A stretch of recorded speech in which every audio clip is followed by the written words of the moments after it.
pessoal, sou o professor Eduardo, obrigado por estarmos aqui novamente para mais uma aula e hoje eu vou falar sobre coluna vertebral, ok? Vamos lá, coluna vertebral. Aqui nessa imagem temos uma coluna, uma vista anterior, aqui uma vista posterior e aqui uma vista lateral, uma vista de perfil. Muito bem. Quando a gente olha tanto numa vista anterior quanto numa vista posterior, a gente tem que perceber, tem que ver que a coluna estará alinhada, estará reta. Se a coluna tiver algum desvio para o lado, tanto na parte superior, no meio ou inferior, aí já é uma patologia, já será chamada de escoliose. Agora, quando a gente olha numa vista lateral, nessa vista de perfil, a gente percebe que a coluna já tem algumas curvaturas. Essas curvaturas são fisiológicas, são curvaturas normais, todo mundo deve ter. Quando a gente nasce, não temos essas curvaturas todas ainda. Por isso que com o passar do tempo, quando vai fortalecendo a musculatura, quando vão se fazendo essas curvaturas, é que a criança vai começar a engatinhar, depois andar, né, com um processo natural da evolução. Mas quando a gente nasce, não temos todas essas curvaturas. Muito bem, aí a coluna ela é dividida em regiões. Tome cuidado porque coluna é uma só, coluna vertebral.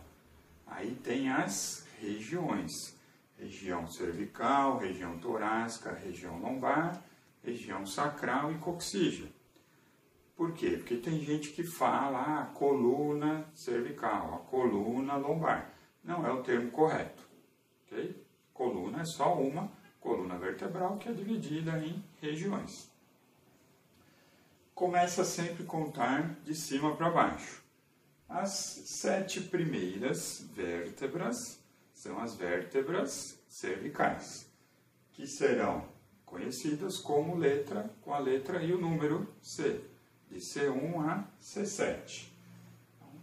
De C1 a C7, vértebras cervicais. Terminando a 7ª cervical, que ela é conhecida, inclusive, como vértebra proeminente porque ela é um pouco mais saliente, esse processo espinhoso. Olha.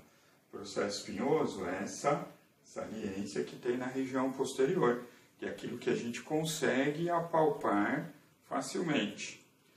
A 7ª cervical, normalmente, é conhecida como vértebra proeminente.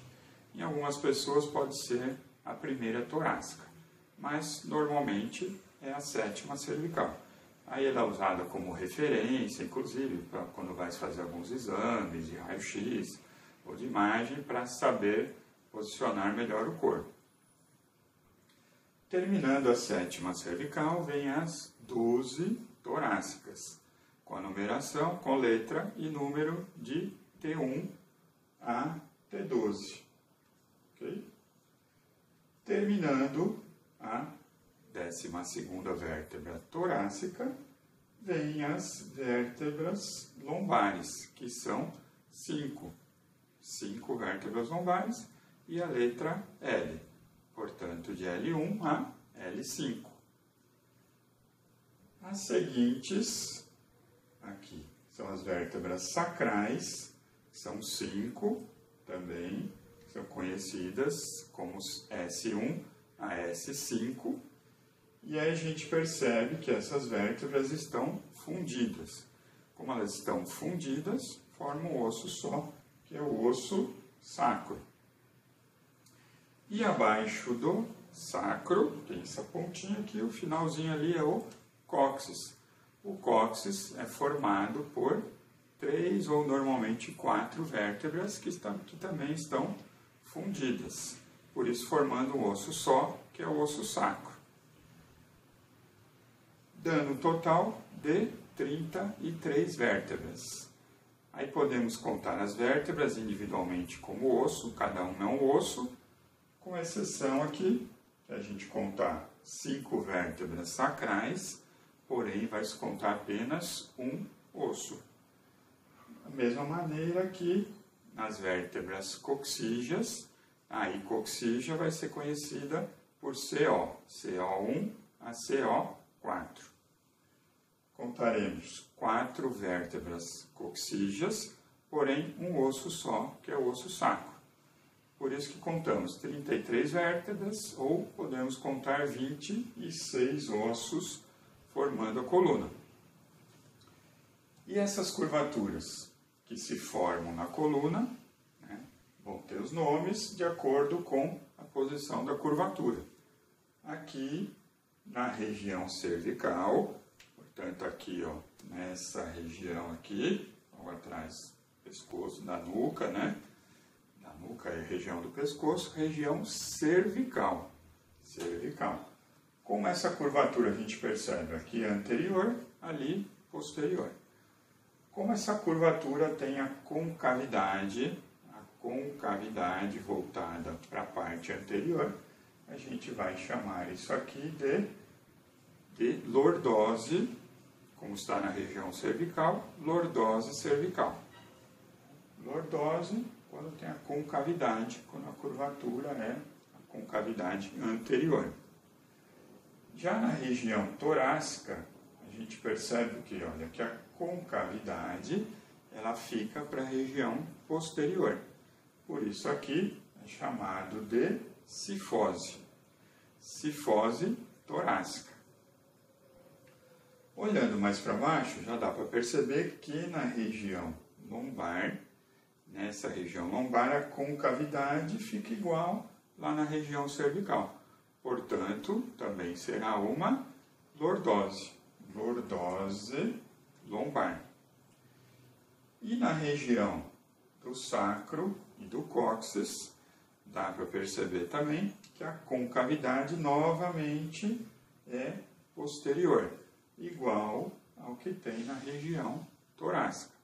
Portanto, aqui também será uma cifose. No caso aí, cifose sacrocoxígea. E aí tem diferenças no homem e na mulher. Essa região aqui do sacro e do cóccix, na mulher fica mais posteriormente, para ter mais espaço ali para o feto, né, durante a gestação. Mas são todas curvaturas fisiológicas, curvaturas normais, todo mundo tem. Porque tem gente que fala, o fulano está com lordose, fulano está com cifose. Muito bom, ainda bem. Todo mundo tem lordose, todo mundo tem cifose. Agora, quando tem um aumento dessa curvatura, a gente vai chamar de hiperlordose, hipercifose, ou aumento da curvatura da região lombar, na lordose, o aumento da curvatura da região torácica. Mas cuidado com esses termos também. E o que vemos aqui é que entre uma vértebra e outra existe um disco. Um disco que é chamado de disco intervertebral, que está entre as vértebras. Esse disco ajuda a amortecer, né, serve como amortecedor ali entre as vértebras, né, e permite um ligeiro movimento, porque a coluna, se a gente for observar, ela não tem um movimento muito grande entre uma vértebra e outra. O movimento é pequeno entre uma vértebra e outra. É que somando esses pequenos movimentos entre uma vértebra e outra, acaba dando uma capacidade de movimentação maior. Existe o disco intervertebral, né, entre a região cervical e a lombar. Menos aqui, olha, entre a primeira vértebra e a segunda, tá? Entre o atlas e o axis. O atlas é chamado de C1, né? O C1 é chamado de atlas, e a C2, a segunda vértebra cervical, é chamada de axis. Isso no próximo vídeo eu vou mostrar melhor as características de cada uma das vértebras, cervicais, torácicas e lombares. Agora, voltando aqui para o disco, a gente percebe